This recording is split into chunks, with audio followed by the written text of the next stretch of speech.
I love telling people about this. I met the bassist Buster Williams, and he was very kind, really friendly, and he can be a very calm, peaceful kind of dude. That's the way he struck me. And I was in awe of the guy. I was like, but I remember at the end of our conversation, he said, welcome to New York. Nice to meet you. And good luck finding your niche. Hey, folks, welcome to episode 55 of the Bass Shed Podcast. My name is Ryan Roberts.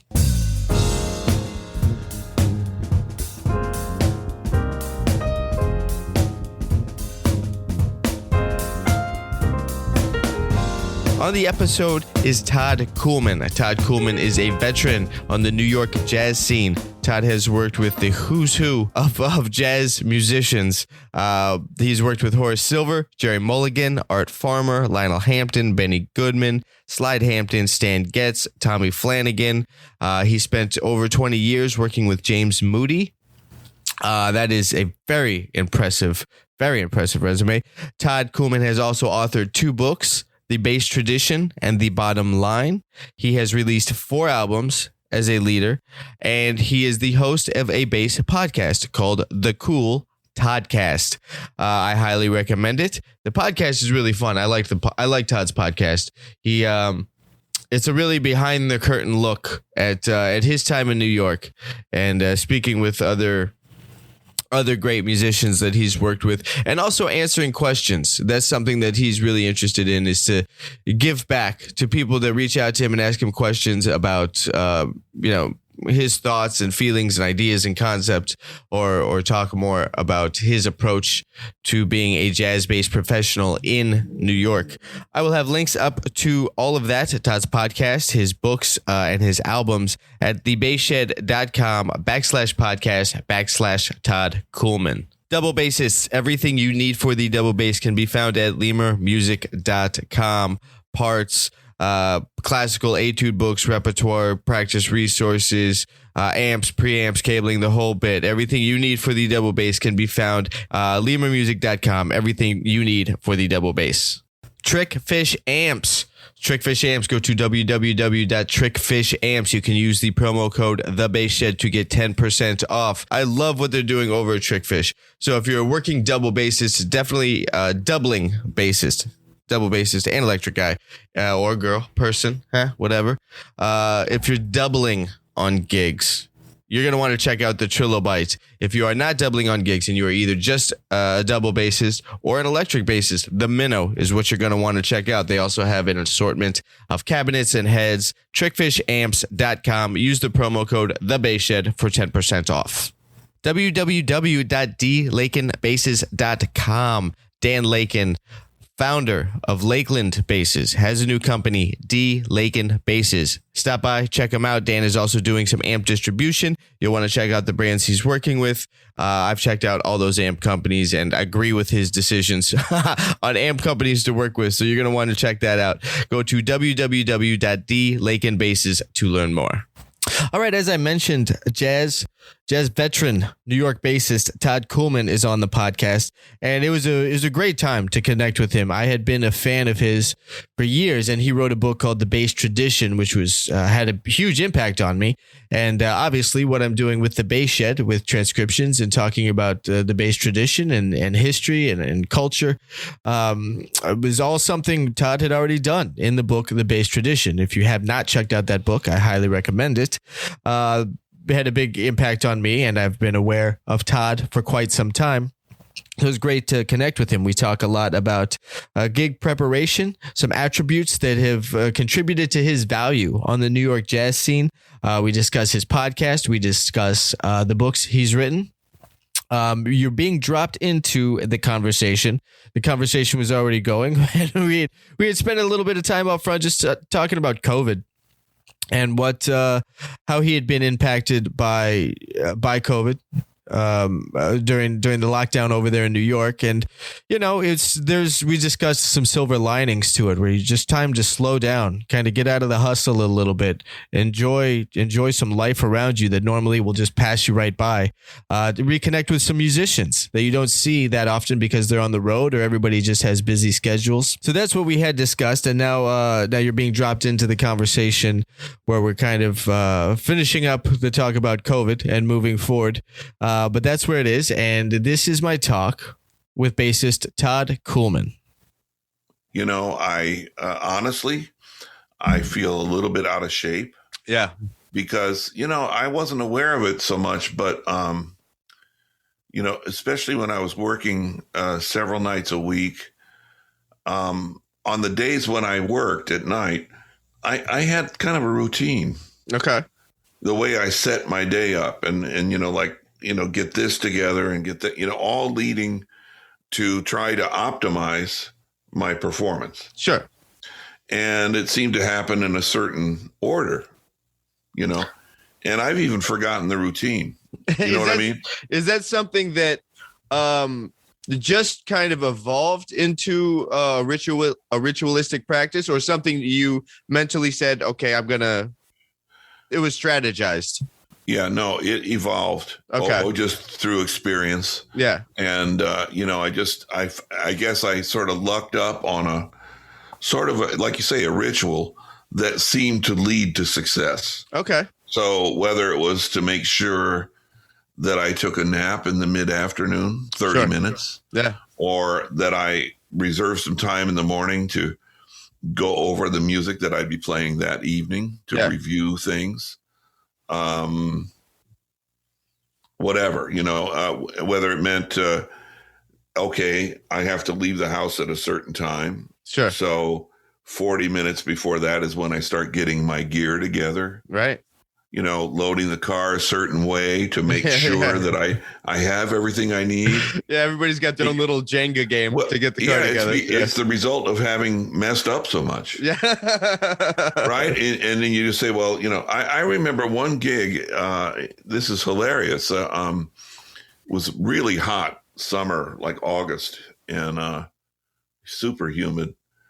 And driving around New York is kind of funny. Well, I'm not telling you anything driving around LA, but we don't deal with the humidity you guys have. There's at least for sure. Yeah, that's for sure. But you know what it's like. I'm sure it's the same in LA. It's like if you leave a whole bunch of extra time and like you say, okay, I'm going to leave at least an hour before I have to, then there seems like there's no traffic. Right. You get there. And, I know. But if you're like cutting it close, it's like the worst day of your life. Yeah, and you're probably going to be 10 minutes late. Exactly. Yeah. So it was one of those days where I had cut it kind of close. I guess I got lost track of the time. So I get in this panic mode, but leave the house pretty much just in time to get there, maybe 15 minutes early. Okay. Is so this I'm driving for perspective, is this before a sound check or is this before downbeat? Before downbeat. Okay. Yeah. So that's coming in hot.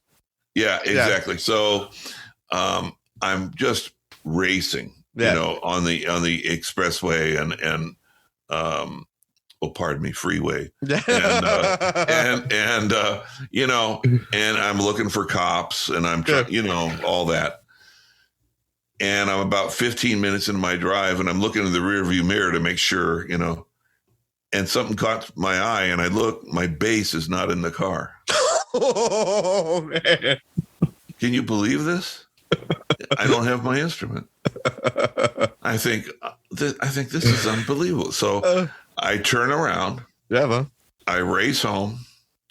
I get my bass, get back in the car, and it's just like Indy 500. Sure. Right? Somehow or another, I get to the job, and I basically hustle in with my instrument. I swear it's got to be like 3 minutes before downbeat. The guys are already like maneuvering on the bandstand and all this. And I just get up there. I'm just covered with like sweat, just like the whole, and I'm just completely wired and just shot. Yeah, just running on nothing but anxiety. Yeah, exactly. Yeah. So throw the cover off my, And I literally, 1, 2, 1, 2, 3, 4, and I play, I get to the first note. Yeah. But I play the whole night in absolute misery. Yeah. And a lot of tension, in your body, and you can't focus, and you're rattled. I couldn't get out of it. It was a gear that I couldn't get out of, and it really affected my performance. Fortunately, one of the things, of course, that we work on is consistency, right? Mm-hmm. So hopefully, even on your worst night, you'll at least be at a quasi acceptable level. Maybe not like contributing in a big way, but no landmines. Yeah. And also, when you're consistent, people that you work with that know you and know you to be consistent, you've built up like what I call currency with them. Yeah.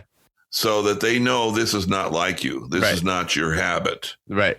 And plus, they've all been there, right? Yeah. So the minute that I rushed into the club, everybody knew what was up. Right. I didn't have to explain anything. Yeah. So you get through it, but that experience leads to creating these rituals. Yeah. And so getting back to that, it's just like, and also there's just like for me, there's a rhythm to the day. And when I get that right, I really feel optimized at downbeat. I feel like I'm at peak level to at least do my best. It's not like I'm going to change music history tonight, but at least I'm giving myself the best chance to perform well, and therefore giving my bandmates the best chance to be comfortable performing their best. Yeah. I think so much of that is, at least for me, is really about keeping the day relaxed, and like the process to get to the gig, keeping that relaxed so I could show up, set up relaxed, maybe whatever, walk to a coffee spot, get a cup of coffee. Absolutely. Everything way overly relaxed so that by the time we're playing, the playing's relaxed. You and I need to go to a gig together because we probably do the exact same thing, Yeah. and one thing that George Duvivier, rest his soul, I observed in him once, he always had a paperback book in his bass case. Mm. So he'd get to work super early. Yeah. And he'd get his coffee and sit down and read and just be like cool. Yeah. And then when it was time to hit, he was like in that really kind of almost like a mindless zone, right? Yeah. So then that's beautiful because there's whatever traffic he endured. Right. That's over. Right. Whatever aggravation, whatever, Yeah. And he had been in the club. His bass is already set up. It's already tuned. He's ready for work. Yeah. That seems like such a kind of old school mentality. Like young guys are just like, all right, the gigs was 7 to 10. So I'm going to come in 6:45. Boom. My stuff's up. Let's go. I'm out at 10. And they're just running it really hard, tight, and not just letting it kind of breathe and prepare themselves and their mind space. I might have been a little bit like that when I was younger, I suppose. But it's the unfortunate thing about that is that you never know how the people that hire you are going to react to that. Yes, exactly. So some people, for them, perhaps for some of their peers, maybe that modality is acceptable, Yeah. So, of course, that just reinforces that behavior. Right. But then if, for example, they get the call from Pat Metheny. Yeah. Or Peter Erskine. Right. That ain't going to cut it. No. And then a lot of times they're shocked that there's actually this idea that you have to be ready. Yeah. And being on time is being late for some of us. Yeah. So, I'd rather just be on the safe side. Sure. I'm oftentimes the first guy there. But you know something? I realized this years ago, and I would offer this as maybe some advice to some of our younger bassists. Living in the New York area, and you're in Los Angeles. Yeah. There's a valid question that came to my mind, which is, why would anybody hire me? You look, man, Ron Carter lives here. Dave Holland is here. John Patitucci, Christian McBride. What's funny is the first time I talked to Patitucci on the phone, he said he brought up the same exact thing before he moved from LA to New York. And he told me that Brecker was trying to get him to move to New York. And his first response was, why? Ron Carter's there. Well, look, I think it's a valid question that everybody thinks about. Yeah, it is. And yet, so I figured early on, I thought, okay, first of all, I don't consider myself a natural musician. I don't come from interesting. like a musical family necessarily. And, I'm kind of a hard worker and a good student, Yeah. So, but I thought, okay, well, if I want people to hire me, what can I offer that I would consider value added? Okay. So there's certain elements of what I've worked to create to kind of educate people as to basically looking at myself as a commodity, like, what do you get when you take a package of Todd Coolman off the shelf? Yeah. Right. So the guy's more than on time. Mm-hmm. Always prepared to play your music. Yeah. Like he's really checked it out. I try to be nice. In my case, the emphasis on try. Yeah, it's a great effort on my part. Yeah. But I try not to bring my problems to the gig. Uh-huh. Everybody's got problems. I try to serve the band leader's interests. Mm-hmm. He's the person that hired me, or she. Sure. And I try to make the job as easy as I can for my colleagues. Now, because, a couple. No, I mean, all those do add value to the overall experience for what you're bringing, and it represents yourself as a strong professional, and I think honors the other people in the band that have also taken the time out of their lives to contribute to this music that you're creating together. To talk about the leaving your problems at home, how do you feel about that in relation to still playing from this place that is very much emotionally present? Yeah, that's a good question. I think the problems that are personal. Mm-hmm. Say I had an argument with my wife. Okay, sure, something of that nature. That doesn't really enter the picture, musically speaking. There are other problems, I suppose, that our music speaks to. Mm-hmm. And that's really part of the message that we're trying to convey. Yeah. When we play music. So those are, in my view, are much larger problems. Okay. And I learned being on the road taught me a lot about like social interaction and stuff, because look, I mean, we all are quirky. Yeah. Yeah. We have our things. Yeah. We all have our own little batch of crazy. Yeah. Absolutely. So you're on the road with a bunch of crazy dudes, right? Yeah. And you're one of them. Right. And so you got the guy who every time you stop somewhere for a meal, he's got his own way of addition that somehow he's not covering, he's somehow blissfully forgetting about tax and tip or something. Yeah. And that's his thing. Yeah. All right. So then you got another guy who is always complaining about like he didn't get the seat that he reserved on the plane or something. Sure. And then you got Coolman with his shtick, right?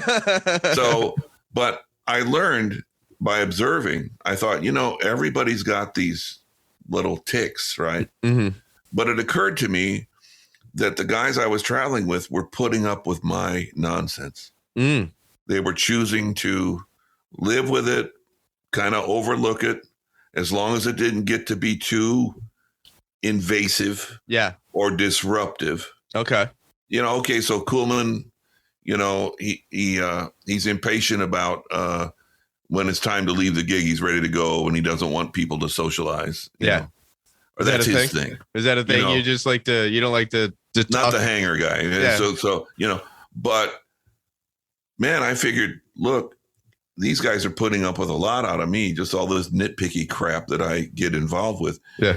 And I thought, then the least I can do is like tolerate theirs. Sure. And the bottom line is it's usually not so bad anyway. Yeah. Yeah. Because if a guy's going to be overtly disruptive, right? Unless it's the band leader, he's probably not going to last very long anyway. Right. He'll weed himself out of the situation. Much. Yeah. It's like self-censoring. They just, they're maybe it's because they're unhappy in that situation. Sure. Yeah. And if they are, they have their own reasons for not quitting. Right. But a band leader who detects that can easily say, look, you'd be happier if you weren't here. Right. And I'm letting you go for your own benefit. Right. And just lift the morale of the group, then when that kind of energy is out, then everybody's a little lighter. Well, and it changes the whole dynamic. I've noticed when, I've traveled with big bands, for example, and Jerry Dodgen used to keep a little notebook, and I asked him, what are you doing with? He says, I'm just fascinated by people. He says it's one of the greatest things about being on a big band is just observing all these different guys with all of these different agendas. He says, I find it utterly fascinating. Sure. So, but oftentimes on a big band, you'll find maybe one guy who's kind of the malcontent. Yeah. He's the guy that's always like bitching about the one thing or the other. And what's interesting is they'll come up to you or others like complaining or something. And what they're actually trying to do is recruit you. Yeah. Like, I want you to share my misery, and then I want you to take over so that if anybody gets in trouble, it'll be you and not me. Yeah, they're passing the baton. Exactly, And so there's all kinds of scenes. But, I've even noticed in a case like I just described, if it gets too weird, then you notice on the next tour, the guy's not there. Yeah, yeah. So supply and demand certainly works against the malcontent. Yeah, I think, my little 2 cents on that is specifically in LA, and I'm sure the New York area is very similar and the same, is whatever instrument the guy is playing that is kind of the, the landmine, so to speak. Right. Everybody has 20 guys that can do the job in their phone. Like, dude, you are completely disposable. And like, I try to think that about myself. Like, I know that I'm disposable on any gig. It's Los Angeles. Everybody's looking for work. They can call whoever to get this job done. So I have to always just bring the A game. I totally agree. I totally agree with you. And I live by this motto. Years ago, there was a commercial for a company called BASF. I don't even know what that stands for. But their motto was so cool. They said, we don't make anything. We just make things better. Yeah, I remember that. And I think, that's the feeling I want to leave with people who hire me, is that like, we played all these gigs this year with all these different personnel and all this, whatever. But I noticed that when Coolman was there, things generally seemed to go better. I wasn't responsible for that directly, but they start making these associations. Right. They have good gigs, great gigs, medium gigs, awful gigs all year long. But every time they had a really great gig, it seemed like Coolman was there. Yeah. So it doesn't mean anything about I'm God's gift to the bass. It has nothing to do with that. It has more to do, in my mind, with preparation and some sense of civility, or that we're in it together. Yeah, yeah. And if you can bring that consistently, it seems to me, in my experience, people respond well to that. And there are people who call me to work with them to this day who have called me for 30 and 40 years. Yeah. So another little tidbit for the youngsters. Where will you be when you're Coolman's age? Yeah. Like, do you have longevity in your game plan? So that's a whole other discussion. Yeah, that's definitely something to always be considering. And it's something now, given how technology has impacted the music world and the music business. And everybody, almost every year, you have to figure out what the new thing is and how to navigate that. That being said, we're both doing podcasts now. So that's something that we're learning to navigate through this. And there's always something, and I think with longevity, the days may be over where someone could just make a healthy living playing, or sustainable living just playing. There's a very good argument, to support that theory for sure. Yeah. And so we find ourselves, you and I, and maybe others, wearing a wider variety of hats. Sure. But fortunately, the things that I've branched out to, shall we say, have all been enjoyable. Yeah. So lucky me, and it's all, I used to use the analogy for students. You take 2 hardware stores in your town. One of them has 2 aisles in which they sell, on one aisle, nails. Yeah. And the other aisle, hammers.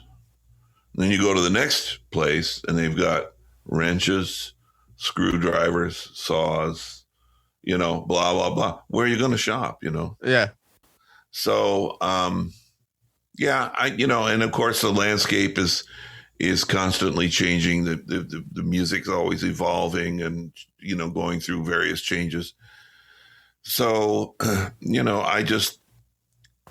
I try to be aware of various avenues that I feel that I have a skill set for. When I first moved to New York, I love telling people about this. I met the bassist Buster Williams. Okay. And he was very kind, really friendly, and he can be a very calm, peaceful kind of dude. That's the way he struck me. Okay. And I was in awe of the guy. I was like, but I remember at the end of our conversation, he said, welcome to New York. Nice to meet you. And good luck finding your niche. Yeah. And I didn't know what that meant. Yeah. At all. I remember driving home thinking, what did he mean by that? Like, what? Good luck finding your niche. Your niche. What's my niche? What's he mean by that? I didn't come here to look for a niche. Yeah. But basically, I think what he was saying was, 1, evaluate your skill set and see what that avails you access to. 2, if your skill set isn't broad enough in the areas that you would like to be involved in, then you have work to do. Yeah. Right? Let's say, well, I want to play with Benny Golson. That's like my goal. Yeah. Well, you got to look at your skill set. Yeah. And the way you do that, or at least the way I did it, was I was out every night that I wasn't working, listening to people and imagining, okay, I'd like to work with that guy. So what is that bass player doing that enables him to be that person on that job? And what are those elements that he brings or she brings to this situation? And where am I deficient in those areas? Okay. It could be anything. Sure. It could be this guy has a gorgeous sound, or he plays really well in tune. Yeah. Or his time feel is just fabulous, or he knows a million tunes. Sure. They played 8 tunes on this set and I didn't know 3 of them. Yeah.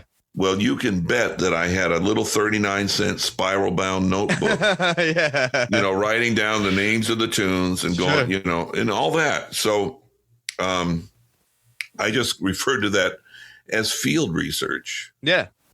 And it wasn't like I was thinking about it. Oh, I'm going to take that guy's gig from him, because I can't do that anyway. But I just thought, in the event that I luck out and the phone rings and it's Benny Golson and he wants me to play with him, I'll be in that modality. I'll be able to demonstrate some level of an awareness of his musical world. Sure. And I remember the first time I played with Benny, and like it was yesterday. He had revived the jazz tet for a while in the 80s and 90s, and the way it worked was he liked to keep like 2 or 3 of each rhythm section player in the mix, because we were all freelancing, and one bass player, he wasn't working enough with the jazz tet to like have one bass player. Right. Like he always knew he would be there, Art Farmer would be there, and Curtis Fuller would be there. So that was the core. And then the rhythm section was either this guy, that guy, or that guy. Right. People who were familiar with the book. So he called me when guy number 1 and guy number 2 were not available. I think it was Ray Drummond. Okay. And Rufus Reed. It might have been, and one of those guys might have recommended me, Sure. Because both of those guys were very kind to me over the years, for sure. Nice. So anyway, it's at a place that I think was called, it was in Buffalo, New York. I want to say it was called the Trafalgar or Trafalmador or something like that. And the weather was horrendous. It was in the winter. And Buffalo, man, is just like, as I assume it to be. My mom's from Buffalo, so you don't want to be there. You just don't want to be there, it's not happening in the winter. All right. So anyway, I managed to get up there, and all of the other guys were flying in from other destinations. I drove up, as I recall. So it was real helter skelter, and guys were getting there like late, and it was all messed up, and so we played. I'm pretty sure I had called Rufus Reed a couple weeks prior, and I asked him if he had the book for the band, because Benny had arrangements and stuff. Okay. And so he asked Benny, I think, for permission, right? Yeah. To trust me with the book. Okay. So I got it, and you just practiced the living daylights out of those arrangements. Sure. So at the end of the night, Benny comes over to me. He says, "Boy, what a day." Billy Hart came in from, Newport, Rhode Island, and some other guy came in from here. And, it was just like total chaos. And he said, he says, we were all just so, I don't know what the term he used, like riled up or, Yeah, kind of manic. You were the only guy that sounded like he knew what he was doing tonight. and that really, I just thought, yeah, you got to prepare. Yeah. Because you don't know the situation you're walking into either. Sure. So, but that preparation you had mentioned earlier, I loved it when you said something about, like, you show up early to a gig to basically honor and to respect your colleagues. Yeah. They have their problems too. Sure. You're not going to add to it by being late. That's all there is to it. Yeah. So what I believe I was able to show Benny that night was, for sure, Todd is not God's gift to the bass. But number 2, he cared enough to really be ready and investigate and do his homework. Yeah. So there's a guy I'd like to add to my roster. Yeah. And you know something, man? I wound up working with that band for 3 or 4 years, I think. Okay. And as Ray and Rufus got busier and busier, I sort of became the guy. Okay. And then there were other guys coming up to add to the roster, like that. Sure. And so, like, I'm sure that's not the only band that was functioning in that way. Sure. So you became part of a stable of bass players. Yeah. That the band leader could reach out to without having to worry. Right. Not having to retrain anybody. Right. Like and I always try, I've shared this with lots of students. Being the bass player in the group for me and being a freelancer on top of that is really just like being the sixth man on the basketball team. They even have an award in the NBA for the most valuable sixth man. Right. All right. So what is his job? His job is to be in a perpetual state of readiness. Yeah. So although he's sitting on the bench, he's watching the game as if he's in it. Yeah. And he's analyzing every aspect of the game so that when his number is called, maybe to give LeBron James a 2-minute rest. Yeah. This guy goes out there and he immediately is in the flow. He knows the offense. He knows the defense. He knows who he's guarding. He knows who's been hot. He knows who's been cold. He's in there like totally ready. Yeah. And the game flows. Right. And then he's taken out in 2 minutes and LeBron's back in. Yeah. And he sits on the bench and watches just as intensely. Sure. And when his next call comes, he's in there. Yeah. And that's how I like when I play with anybody. I'm the biggest pain in the ass because I tell them, what are you playing? Yeah. Do you have originals? Are there any charts I could look at? Could you send me some YouTube links? Sure. Whatever. Yeah. I'm all over it. Yeah. And I'm just because why? I'm not God's gift to the bass. I'm not naturally musical. I have to work. Sure. And I have to prepare. But I think that's the gift. I think some people have whatever disposition that they are just kind of musical geniuses, and then they spend it's there. It's just there at a super young age or whatever. But then there's other gifts, I think, of that, of recognizing the working world aspects of it and the social aspects and the professional aspects. And really, that's the dedication, because most gigs do not require God's gift to the bass. Most gigs do not require that at all. No one besides Victor Wooten is going to be called to be Victor Wooten. You don't have to do these virtuosic, super things. They want someone there who they can play off of so they can do their thing. We're bass players. They want someone to stand on top of. Right. And foundationally speaking, you have to be solid with your mood, you're showing up on time, your sound, your time feel, all that stuff. But that's all part of the foundation for them to stand on as artists and frontmen, I think. Yeah, I think you're absolutely right. And, I've been fortunate. I can say that I know a lot of musicians in our business. But the ones that you described as they just have it and all that. Yeah. Probably less than 5% of the guys that I know have it. Yeah. Most of them are fit the description you just offered. Sure. So really it's, I think there are similarities in almost any profession. Yeah, going back to basketball, I mean, there's LeBron, and there's Jordan and there's Kobe, but there's really like the real working basketball players, Jeff Hornacek, Dan Marley, these older guys that were just kind of like utilitarian guys that are still on the court. They're still in the game with the legends. Maybe they won't be Hall of Famers, but they're doing it. And they're grinding it out. Yeah, but those guys were also at one time part of a championship team. Absolutely. So check that out. Yeah.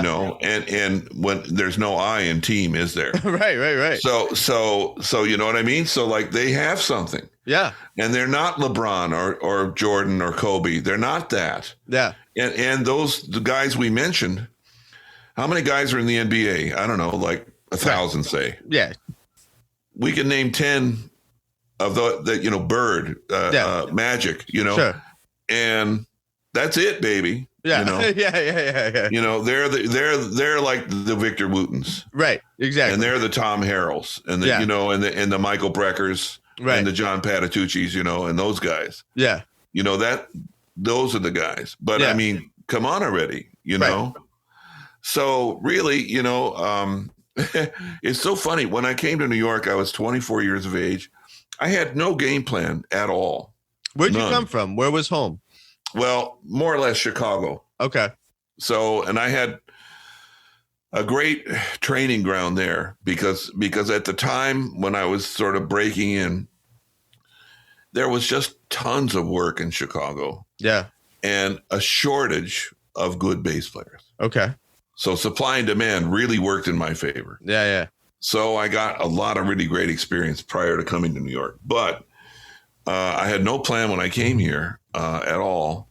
And actually, when I decided to go into music as a profession, the only goal I had was, I would prefer, I want to play music for a living. I prefer not to work in an office or whatever. Mm-hmm. And I would prefer to make a living that, somewhat better than like living on Skid Row. Yeah. Okay. And like, so the like bar maybe wasn't set unreasonably high. Yeah, maybe not eating like SpaghettiOs out of the can like every 4 night. nights a week. Yeah, Yeah. Like once in a while, maybe having But I mean, really, seriously, that's where it was at. But when you're that age, your tolerance level for those adjustments is very high. Yeah. So the idea of living in an apartment with 9 other guys in a 3-bedroom apartment, it's like not that strange, really. Yeah. It gets strange as you get older. Right.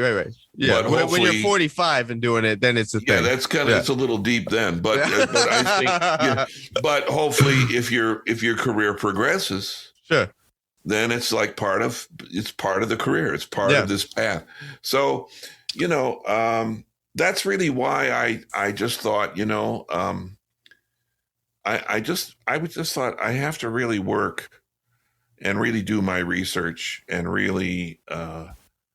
Again, I love that word because it served me well.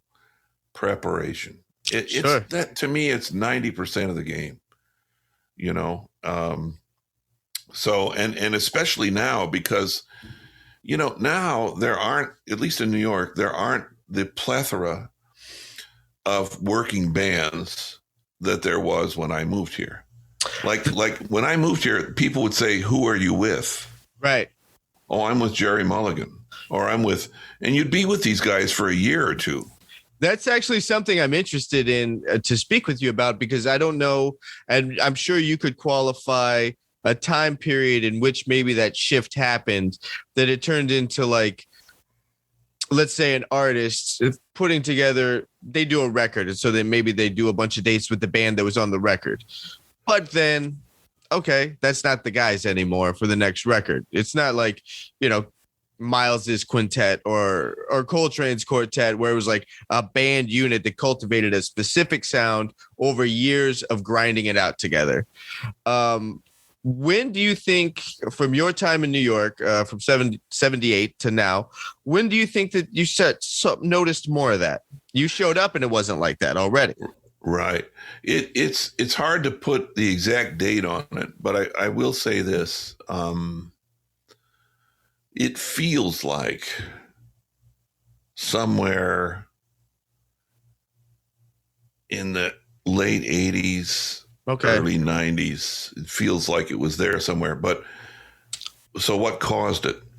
One thing was a perception of like economics. Okay. But I remember that one club in particular, which I won't mention, but they initiated a policy of they would hire an individual and make him or her the band leader, but they would hire the sidemen. All kind of superstar sidemen or whatever, but generally people that they felt they could quote sell. Sure. So if I put together this dream band of these 4 or 5 individuals, my club will be full. Yeah. And to some extent, they were right. But a lot of times, the musicians they put together in their little dream heads were totally incompatible. Mm-hmm. And it made for some really horrendous music at times. Sure. But they had the names and people were in the club and the club owners were making money. So, like, who gives a damn? Right. All the drummers are going to go, maybe check out Bill Stewart. All the bass players are going to go check out Ron Carter. And then there's going to be. Exactly. Yeah. And it wouldn't matter if the people up there were, Mel Tillis or whomever. So that was part of what I call a certain erosion of that period. And then the record companies started getting hip to it. Yeah. Doing the supergroups thing. Yeah. And I and some band leaders basically would just kind of do whatever the record company dictated or whatever the producer wanted. Yeah. They just kind of didn't resist. Sure. Because it was for whatever set of reasons. Others would say, well, no, I have a band and this is my band and my name, like John Coltrane or whoever. Yeah. My name's big enough to sell your records. Like, don't worry about it. Right. And they may or may not win that battle. And then sometimes those records were never made because the leader said, well, this is my band. And the record company said, well, sorry, that's not who we want. And then the band would say, fine, get who you want. Cause it's, obviously not me, yeah. But those guys were in the minority. Mm-hmm. And so, as the record business was changing, of course, with the advent of the CD, I'll never forget this. The first guy that I ever talked to that really understood what the CD meant to the industry. Because I didn't even, CD, what is that? Yeah. Content, what is that? Piece of plastic? What is digital? Yeah. Well, like, what is that? So we were all like in a fog. But I remember Ron Carter told me, he said, look, this CD thing, he says, we've been making vinyl LPs for years. Yeah. About 42 minutes per side. Okay, and we've been making these records in 2-3 hour sessions and getting 6 or 8 tunes recorded in that span of time. He said, this CD thing, they're going to want more music in the same amount of time. Right. And they're going to want to pay the same. Yeah. So instead of getting, 42 minutes, I didn't mean a side. I meant like the whole LP. Yeah. Or something. Now they want 70 minutes. Right. They don't want to pay for extra studio time. Mm-hmm. So it's still a 6-hour thing. We have to really crank this stuff out. Yeah. And we have our reputation and our pride at stake here. Sure. And they want to pay scale. Yeah. All right. So what Ron did, I believe, is he just said, okay, you can hire me for your CD recording. I get X dollars per tune. Okay. And so if you want me on your recording, if you can only afford one tune, I'll come in and play one tune and leave. Right. Or I'll do the whole thing. Yeah. No matter, I'll do as little or as much as you want. Sure. But it's a la carte. It's and it was really a solution to that problem of not being locked into that other model where really the musicians were losing out. Interesting. Not to mention the fact that the cost of production went down by over 50% when CDs came out. Sure. You know as well as I do. I mean, you can get CDs made for $1 each. Right. Vinyl pressings are a lot more expensive. Yeah. Like so here's the scenario where the record companies are increasing their profit margin by 60 or 70%. And they're not changing the paradigm for the performers one iota. Sure. So that's when I noticed a real change in this whole idea of bands. And then, of course, hotels airlines, all of those costs were going up, but somehow the substructure, the payment structure I know. wasn't changing. So, I get calls now for jobs that paid me, say, $100 in 1982. Right. And in 2021, they pay $100. Yeah. And I don't know how much the cost of living has gone up. I mean, I think the standard is 3% a year. So if you take 82 is the year I was born. So that's 39 years ago. 39 times 3% is what percentage? You know what I mean? 100 and something. Yeah. So that means $100 gig in relation should pay $1,000. Absolutely. If you're looking at it that way. And it's actually post-pandemic, and during the pandemic, I decided I'm not doing it. Unless it's like cats I really want to play with or dudes I haven't seen in a while. No, because that means I'm agreeing that my playing doesn't have any more value than it did 20 years ago. Well, and also, another way of looking at it, I mean, I'm in total agreement, but, again, because I was someone who prepared. Sure. I was someone who looked for niches. Yeah. Who developed skill sets and added to my hat rack. Yeah. Right. So at this stage, if someone offers me a gig for $100, the only question is the music and or the people, is that inviting to me? Will I have fun? Yeah. Because there has to be other value in it, because the $100 doesn't have value. No. When they pay me $100 now, and they kind of hand me this $100 bill kind of apologetically, I tell them, listen, don't worry about it, because for me, this is just fishing tackle money. Yeah, right. That's great. I had a great time, play some great music with people that I love playing with. I should be paying them. Yeah. So, but I owe that to kind of building my hardware store, getting back to that analogy, Mm-hmm. And, but I totally agree with you in that, that's something else that I think we have to be aware of, is that there's a certain kind of, self-marketing that we have to be aware of. I did an experiment years ago. It was early in my career, and I was probably working every night for like $50. Yeah. That was whatever the going rate was in whatever zone I was in. Yeah. Like fellow unknowns. Yeah. Right, at like the corner bar, those gigs. Sure. Okay. So great. I'm getting a lot of experience playing with good people, just like entry level. Right. Yeah.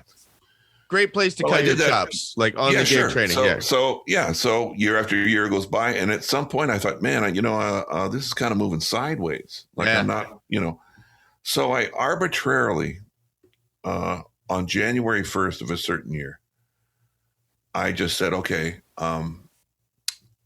unless they're paying me X dollars, I'm not leaving the house. Yeah. And if they call and invite me to play a gig, I'll tell them that I'll do it for whatever my price is. Yeah. Okay. I did that for a year as an experiment. Here was the result. I worked half as many gigs and I made the same amount of money.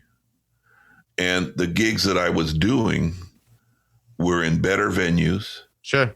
With better people. Yeah. So all of a sudden, the only time people saw me play in public in New York was at the Village Vanguard. Right. You increased your value just by setting boundaries. And it was an illusion, man. It was marketing.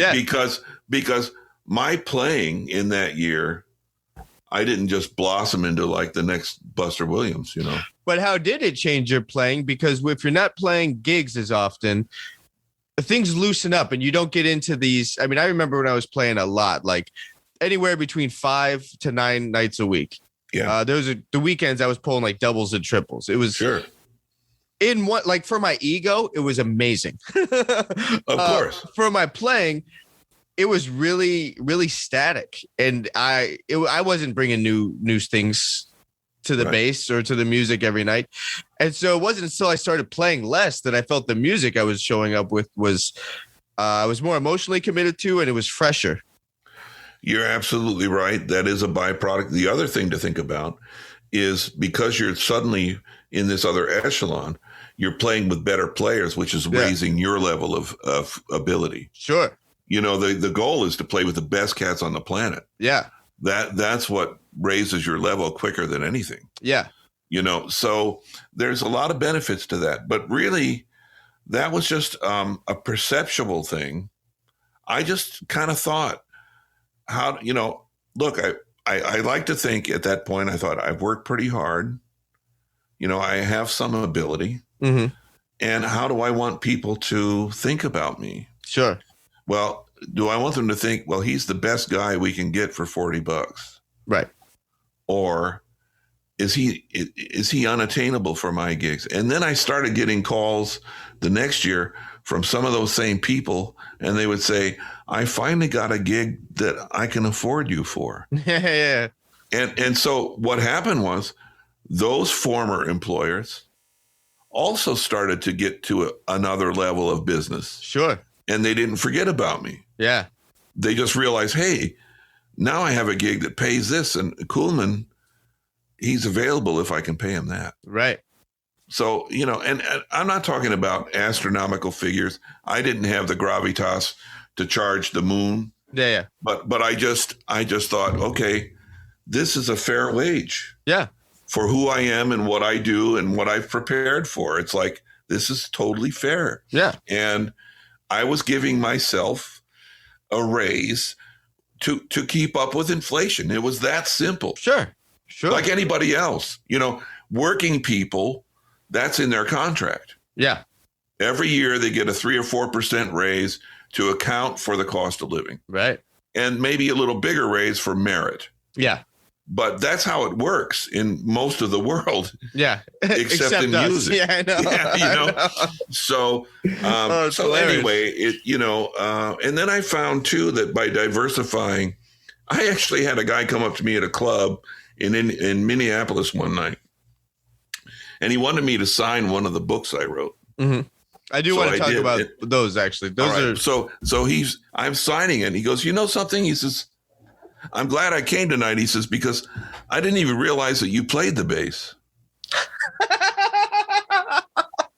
And I'm thinking, to my knowledge, you have two books, both ridiculously focused. One is called The Bass Tradition. The other, okay. I guess this guy thought I was Ted Clancy or something, you know, like, you know, or whatever. But yeah. So, or Tom Clancy, I guess it is. But, did he figure you as just a I don't know, like maybe some historian? academic or I don't know what. Yeah. But anyway, the point of it was through the book, this individual found out that I'm a bass player. Okay. And so next time I was in Minneapolis, he came and he brought some friends, but I'd already signed his books. He came because he knew I played the bass. Okay. Or whatever. Yeah. Well, and he felt that he had some connection with you, that he had. Yeah. So, you know, and all of these little hats, they all kind of, they kind of bleed over the borders. Yeah. I agree. So if you're writing books or if you're playing electric and acoustic bass, or if you're teaching, or if you're giving clinics, or you're selling T-shirts with your logo, I don't know what. Yeah. But I mean, all this stuff kind of like has a funny way of cross-pollinating. Yeah. And this helps that. Right. You know, and then that helps this, and then blah, blah, blah. So, you know, I think the days for most of us of just being the bass player, I'm not so sure that's sustainable except for a very few people. In a very, in specific niches, you know, if that's true too. Doing like maybe just really relevant pop touring, you know, something like that. Okay, cool. But I mean, if that's the niche and you really dig into that and invest into that, it can work for you. And I think that's one of the biggest takeaways I've had to learn is just be purposeful with where you put your time, because each niche will take time and effort. And that's a whole network, and that's a hang that you have to make. Those are contacts you have to do, and you got to get into that scene. Yeah. The idea of when I was coming up, it's like, well, if I could do everything pretty cool, then I'll be working all the time. Right. What happens is you're not really known for anything. That's correct. You're just like the bottom feeder in playing soul music, and then you're like maybe the last call for a jazz gig, and you're this. But if the dudes that are really like, I'm the jazz guy, then just really you got to pick a lane.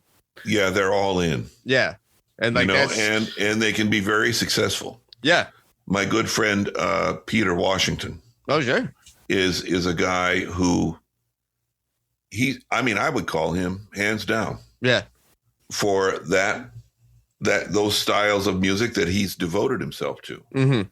And in a heartbeat, I would call this guy. He's the first guy I would think of.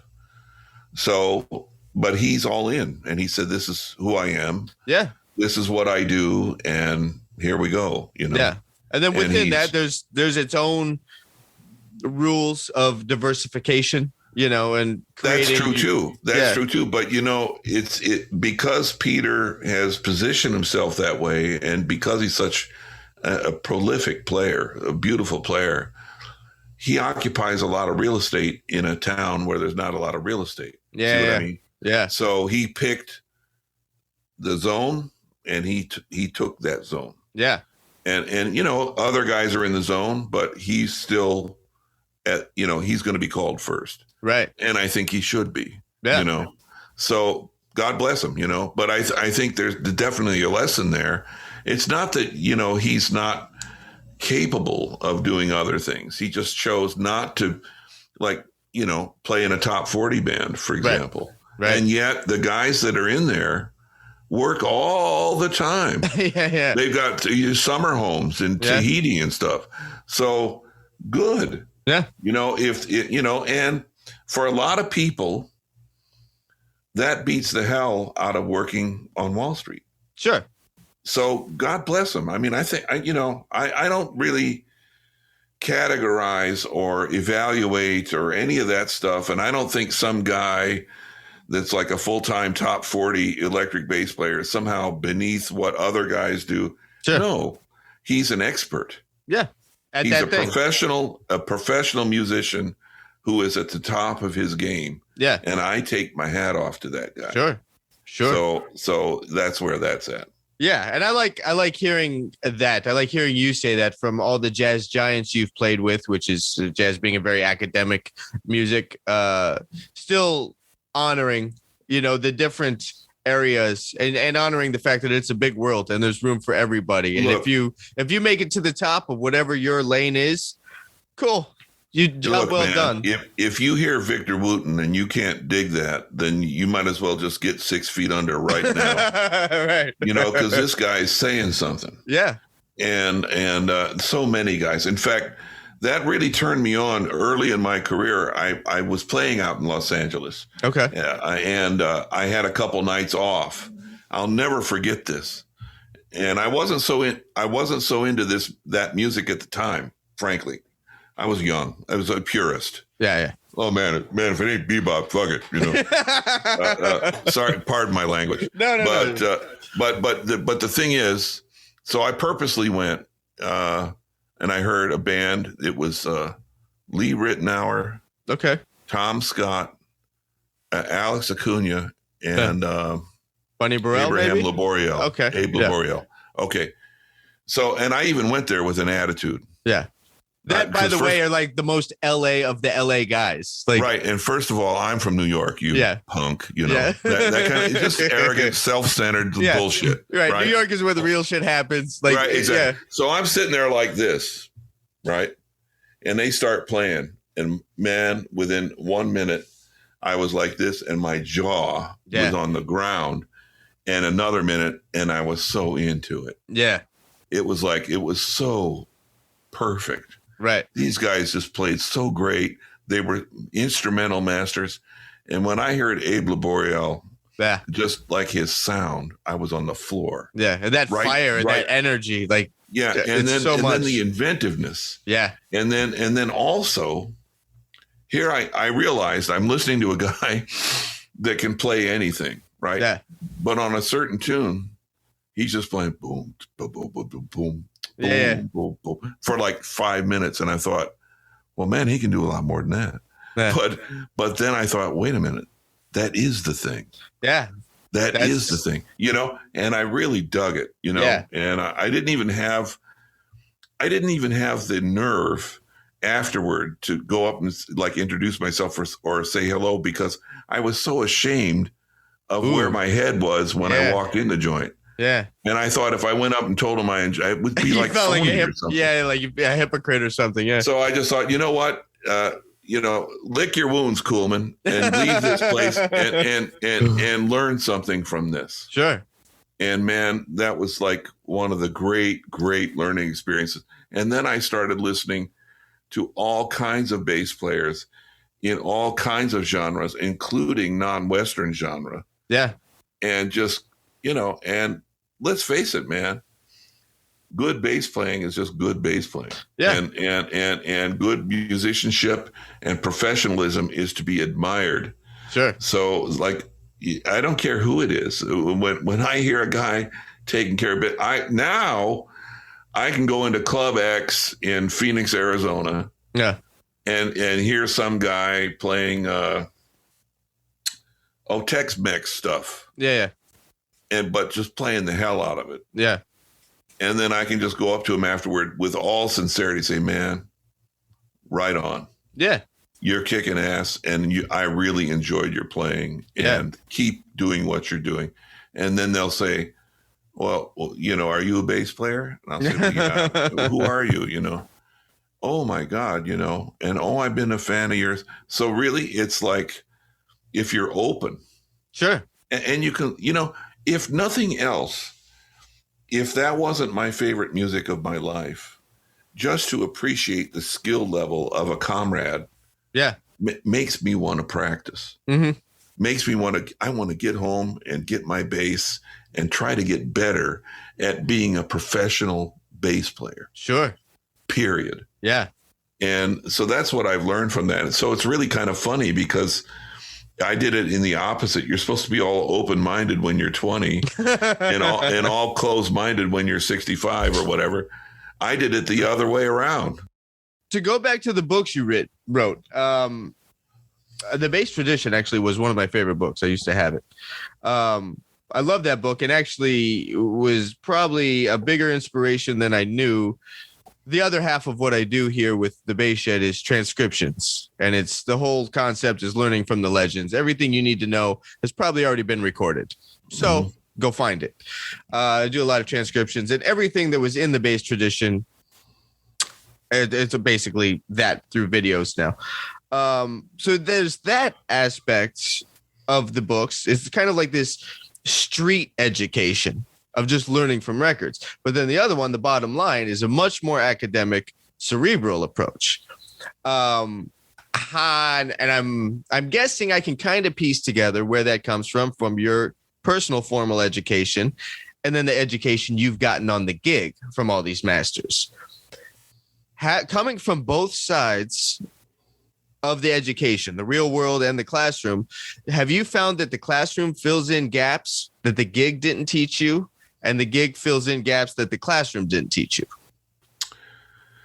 Wow. Well, yeah, that's a lot. That's a lot. Well, but I wouldn't say that one place or the other sort of didn't teach something, but that sometimes certain concepts or ideas resonate better in certain environments. Yeah. So, for example, I could hear Charlie Hayden play and not have a clue as to what he's doing. Mm-hmm. But it doesn't mean that I didn't learn something from it. Sure. Yeah. And,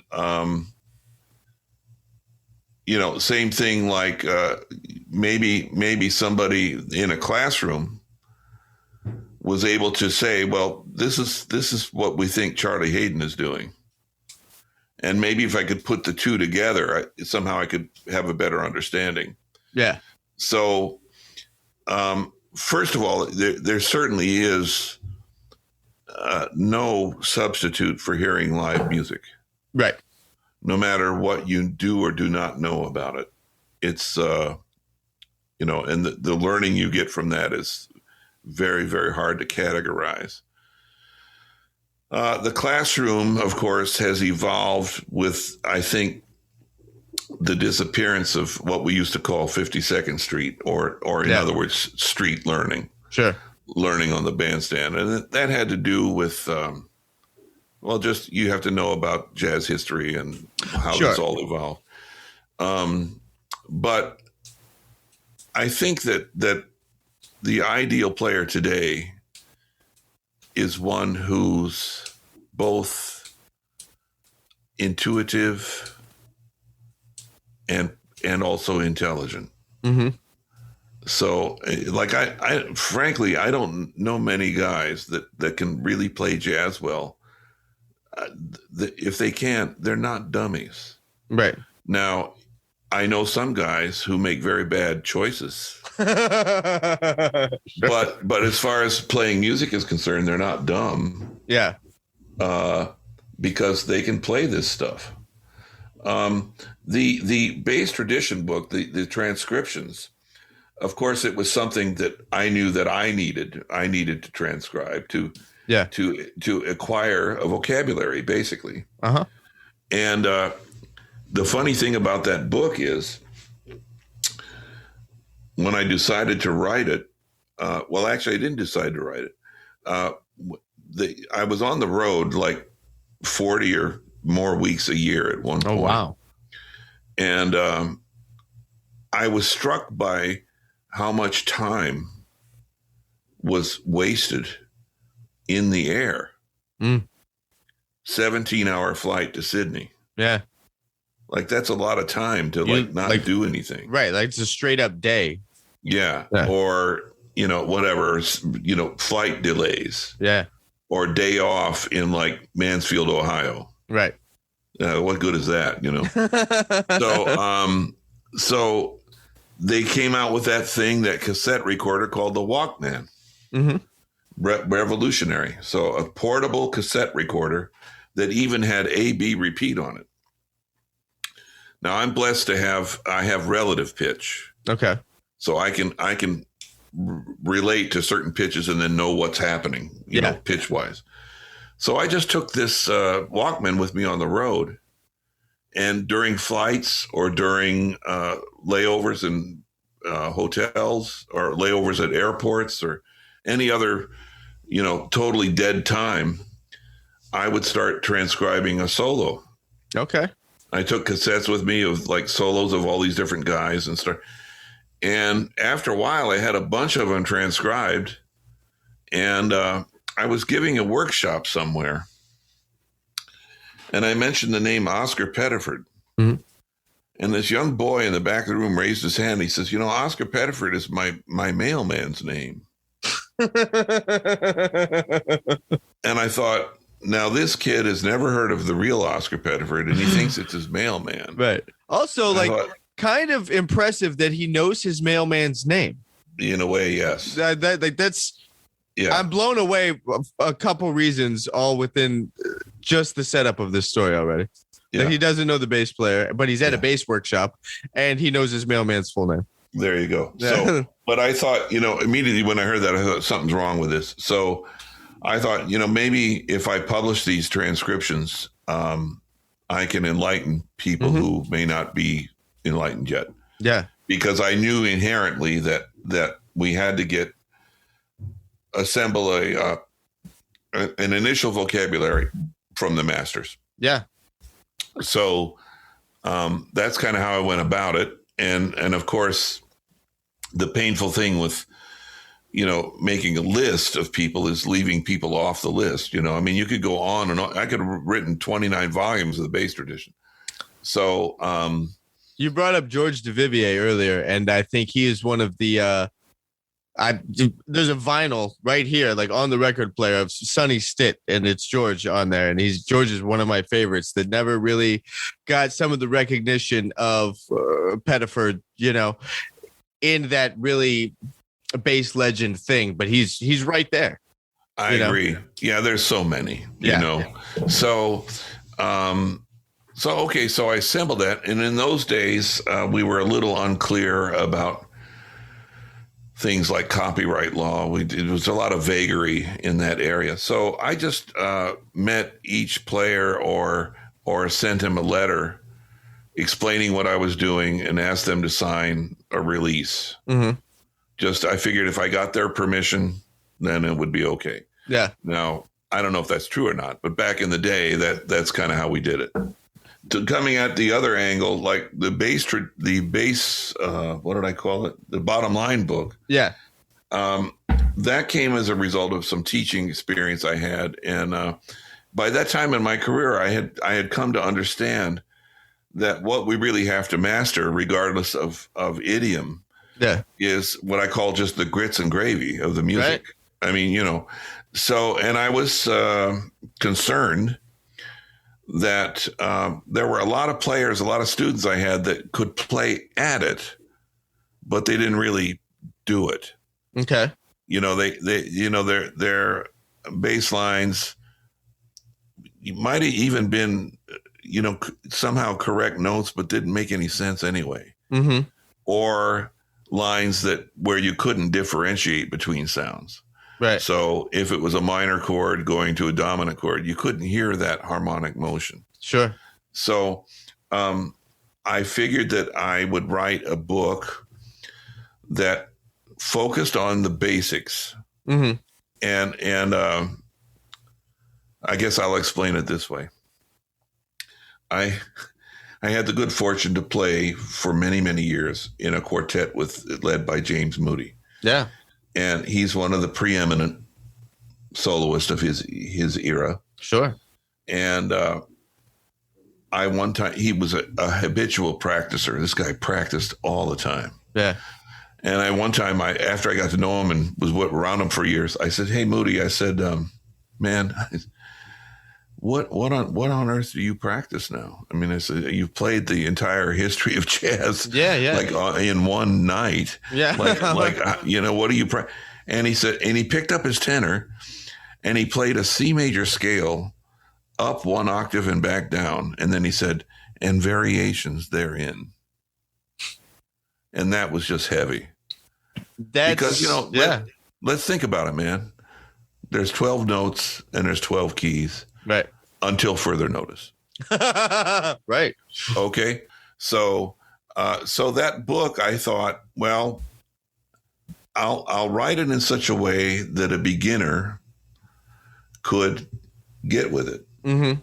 But I had no illusions that it could help players at more advanced levels, if nothing else, to remind them of who we are. Sure. And what we do. Yeah. One time, I like telling stories on myself where I think other guys would be embarrassed to admit some of the things I admit. Okay. But the reason I offer them freely is because I want people to know, like, if they think that I've achieved something, whatever they're going through, I've gone through it. Right. You're identifying with the struggle we have all encountered. Absolutely. Yeah, we all have those dark days. We all get kicked on our ass. We all want to give up at some point. Sure. It happens. Yeah. So I remember years ago, I was in a group with, I love him too. He's out in LA, Terry Gibbs. Oh yeah. And Buddy DeFranco had a group.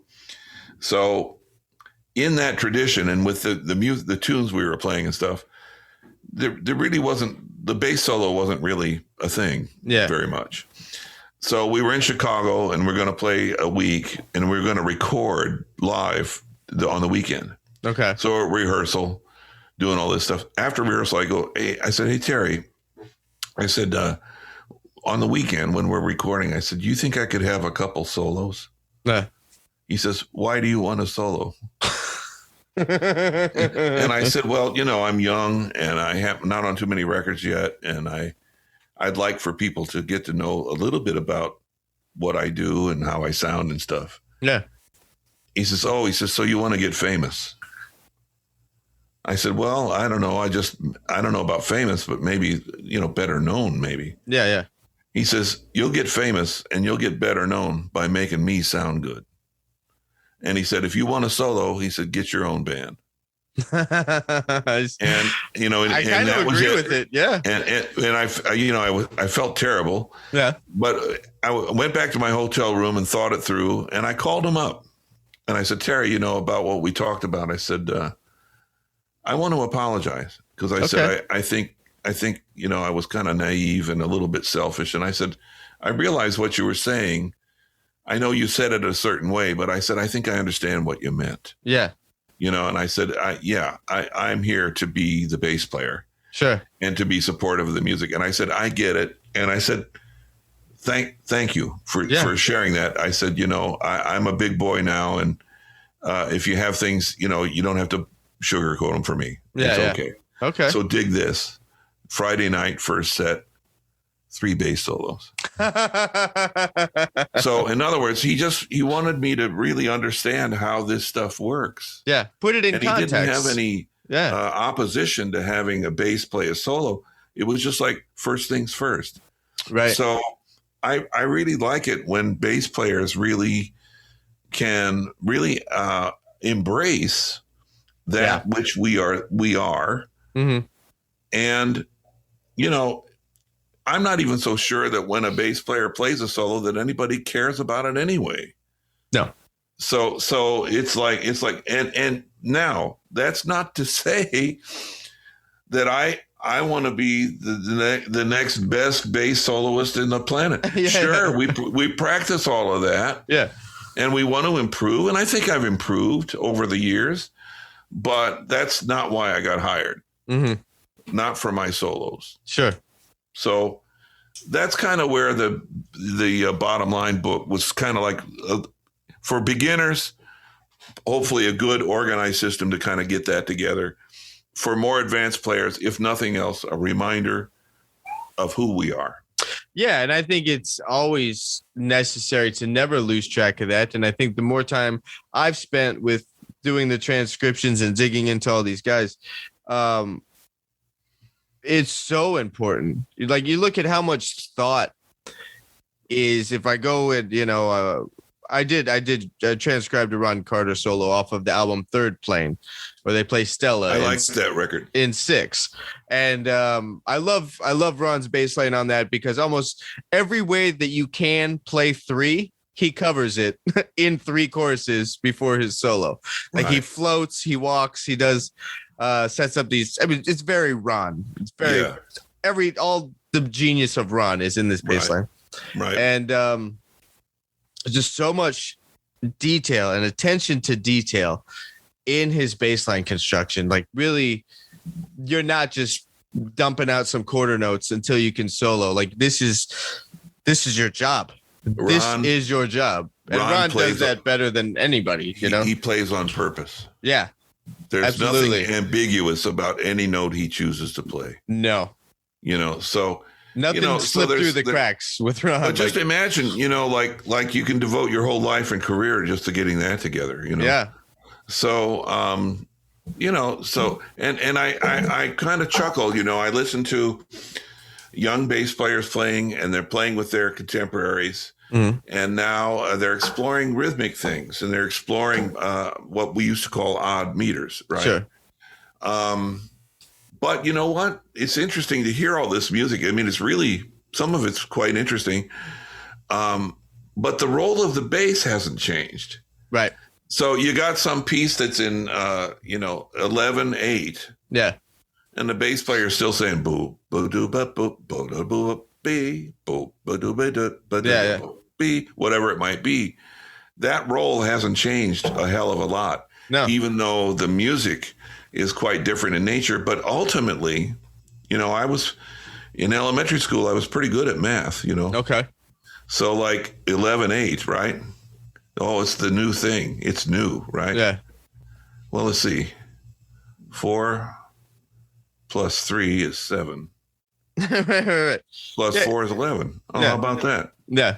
So odd meters are in 4 and 3, as far as I'm concerned. Yeah, I think it's was written in a John Goldsby book. I think he just calls it what was the book? The Jazz book or the Jazz bass book or something.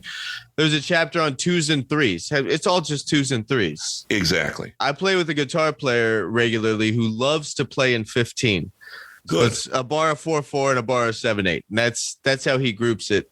And like, okay, it's all just 2s and 3s. Like it's never difficult. It's just an accent, you know? Well, that's the point. Like when I hear anything in a so-called odd meter, I just want to know where is the pulse. Right. So it might be 1, 2, 3, 1, 2, 1, 2, 1, 2, 3, 4, 5, 1, 2, 3, whatever it is.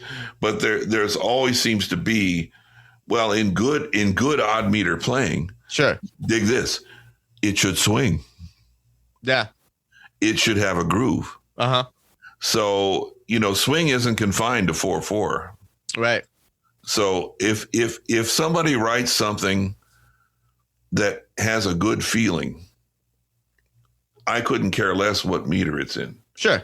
But if they write in a so-called odd meter for the sake of being hip and it doesn't feel good, I got no time for that. Yeah.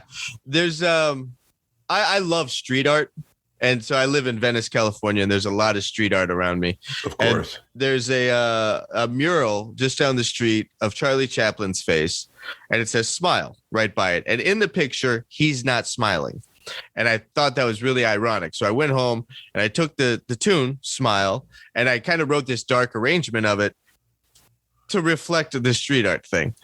Yeah. And the bass line that came out, it's just an ostinato, and it just ended up being in 13. And I wasn't trying to write it in 13. Right. That was just the idea.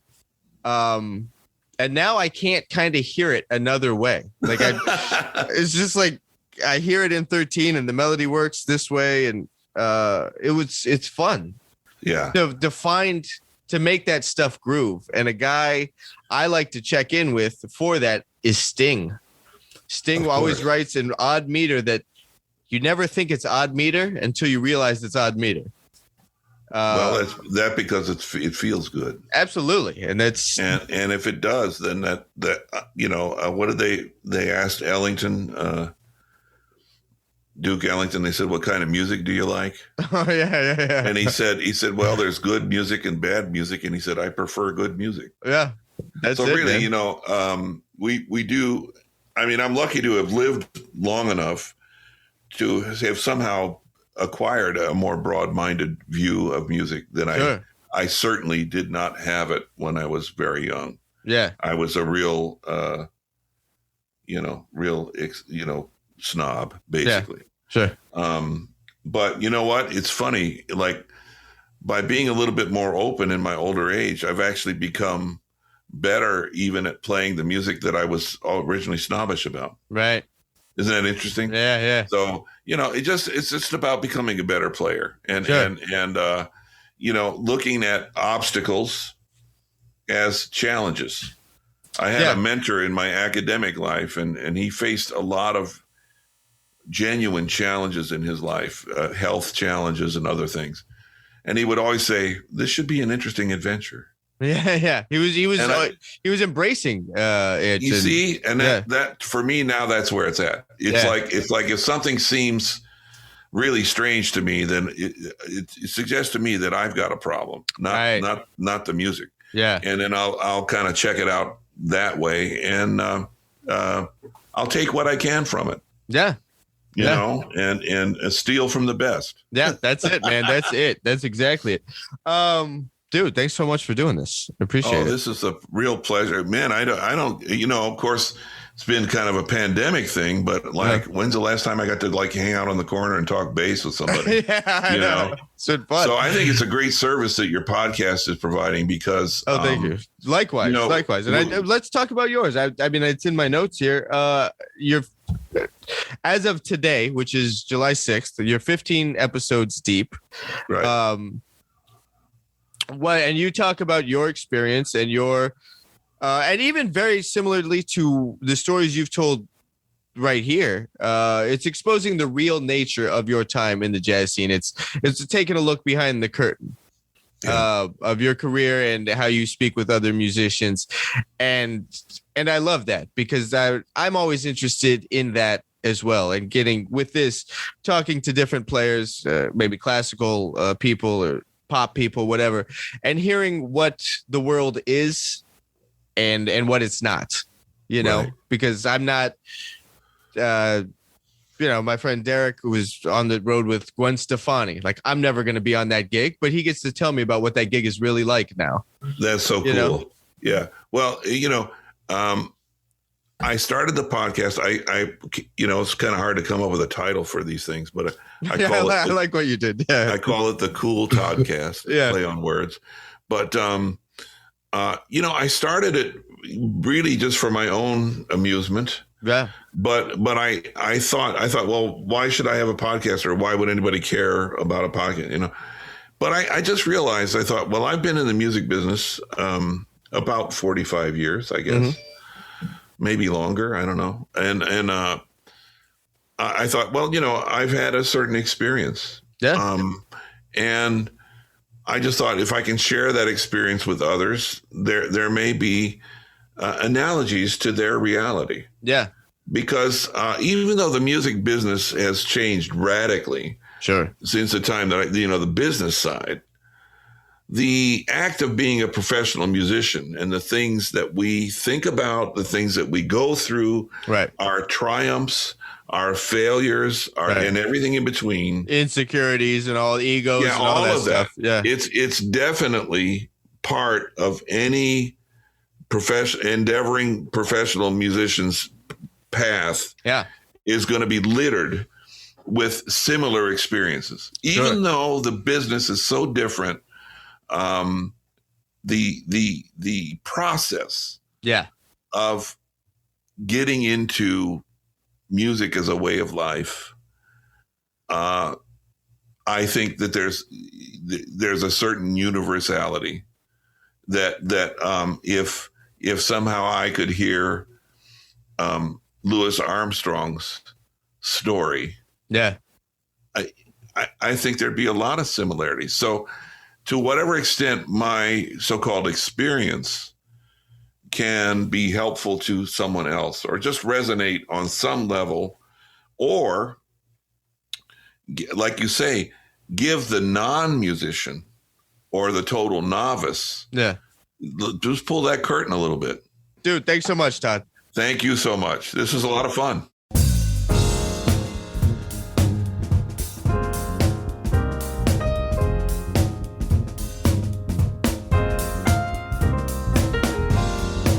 All right, that was my talk with Todd Coolman. What I love about Todd Coolman is how diverse his career is, with releasing records, with the writing of the books, with all the teaching he does. Obviously, with doing the podcast is something something I'm cool with because I'm doing one. But I like how he's diversified his career with all these different things.